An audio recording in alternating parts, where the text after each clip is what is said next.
E aí, meu povo, tudo bem? Eu tô aqui para mais uma aula e dessa vez a gente vai falar sobre seres vivos e estímulos ambientais. Então, a gente sabe que os estímulos ambientais são extremamente importantes para que os organismos possam sobreviver no ambiente. E a gente sabe que esses estímulos servem como guia para esses organismos se adaptarem melhor àquele ambiente, certo? Então, vamos lá para a aula.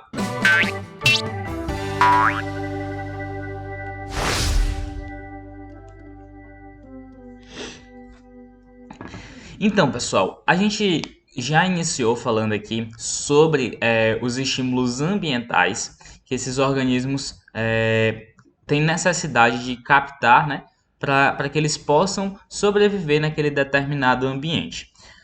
Mas aí a gente entra em algumas questões que é importante que a gente aprofunde.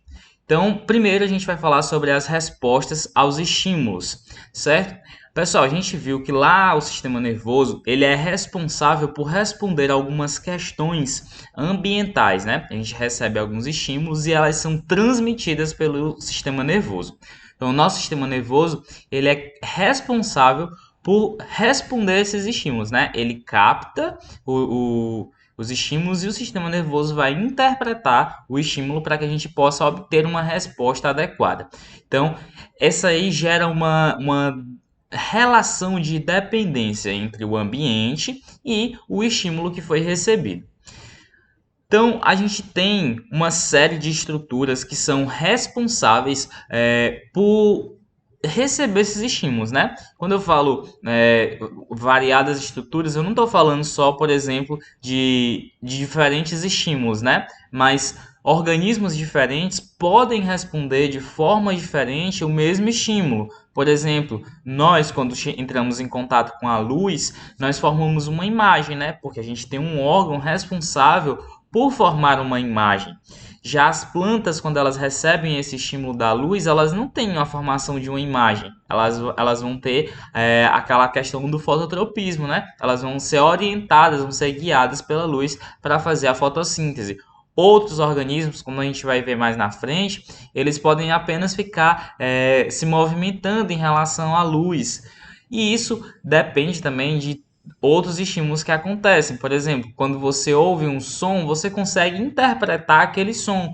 Outros organismos podem não interpretar aquele som da mesma forma que você. E isso depende do sistema nervoso desse organismo, certo? Então, como está falando aqui, a eficiência e a rapidez com que esse estímulo é recebido e respondido vai depender da complexidade do sistema nervoso do organismo.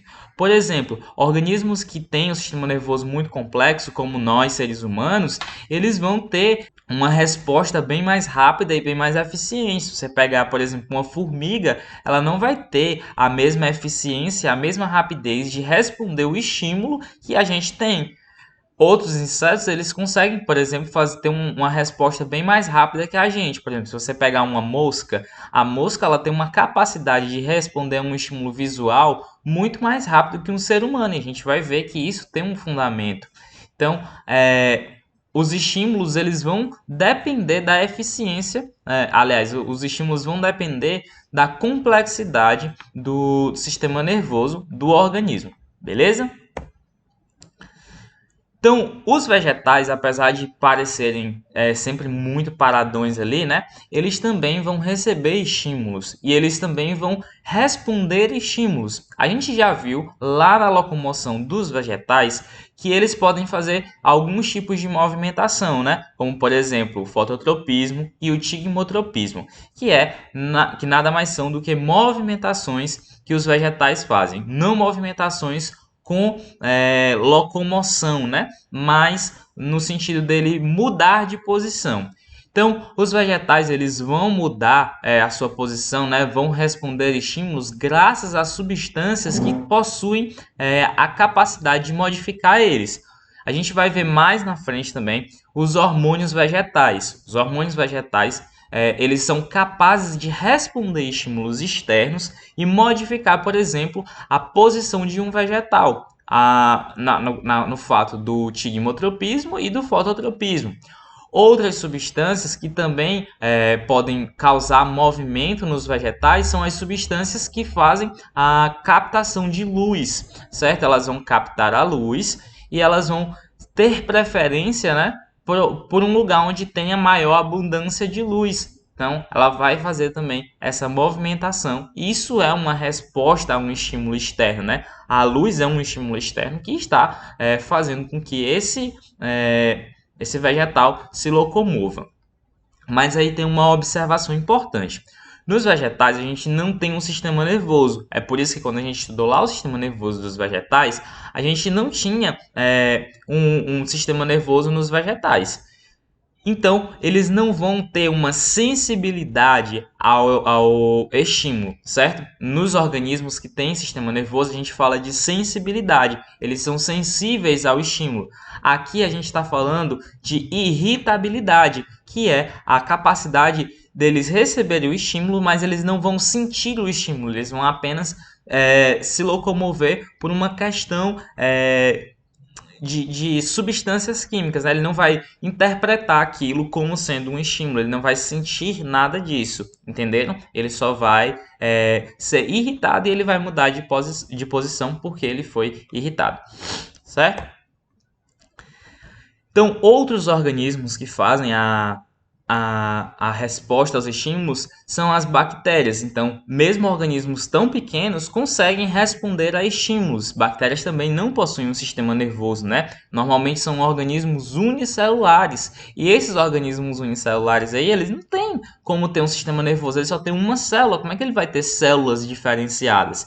Então, eles adquiriram outras adaptações que fazem com que eles tenham essa resposta ao estímulo. Isso ocorre através de substâncias químicas que podem estar mais ou menos concentradas no ambiente. Por exemplo, bactérias que vivem no solo e são heterotróficas, elas tendem a viver perto das raízes das plantas, porque lá elas vão conseguir matéria orgânica, né? E elas vão também conseguir matéria inorgânica. No caso das bactérias que vivem no solo, elas vão conseguir substrato para sobreviver. Então, elas tendem a ficar próximos daquele local onde há a maior concentração de substrato, né? O substrato é o que ela vai utilizar para sobreviver. Então, ela vai ter a esperteza, né, digamos assim, de ficar perto do local onde ela vai ter maiores chances de sobrevivência. Outros organismos, como as cianobactérias, né, que fazem fotossíntese, lembre lá do começo do ano que elas realizam a fotossíntese, elas vão se concentrar onde há maior quantidade de luz, né? Já que elas fazem fotossíntese, elas vão precisar da luz. Então, elas tendem a ficar na superfície da água, né? Ou naquele solo mais úmido, né? Normalmente as cianobactérias, elas vivem em ambientes aquáticos ou ambientes úmidos. E elas vão ter tendência a ficar em um local onde há uma maior quantidade de luz, porque elas necessitam da luz para realizar a fotossíntese. Outros organismos unicelulares que também que também respondem a estímulos, né, são os protozoários. Alguns protozoários, como por exemplo os paramécios, que são aqueles ciliados, né, eles são sensíveis ao tato. Então, quando você encosta nele lá, né, ele vai e se locomove, ele vai se deslocar. Então, esse daí é uma resposta ao estímulo por deslocamento. Ele está sentindo, ele tem sensibilidade? Não, ele não tem sensibilidade porque ele é um organismo unicelular e não tem como diferenciar as suas células. Então, ele tem uma resposta ao estímulo que não depende do sistema nervoso, porque ele não tem um sistema nervoso. Outros organismos, como por exemplo as amebas, em condições adversas, né, elas vão criar cistos que são tipo uma bolsinha que resistem a condições muito severas, né? Por exemplo, uma condição de muita seca, uma condição onde o ambiente tem pouca oferta de alimento, eles vão criar esse cisto aí e eles vão diminuir suas atividades vitais, né? Até que ele fique num estado em que ele está gastando pouca energia. E isso é uma forma de responder a um estímulo, né? O estímulo o ambiente está ruim, ele não pode continuar vivendo normalmente, ele tem que esperar o ambiente voltar a ficar favorável para ele. Então isso também categoriza uma resposta a um estímulo.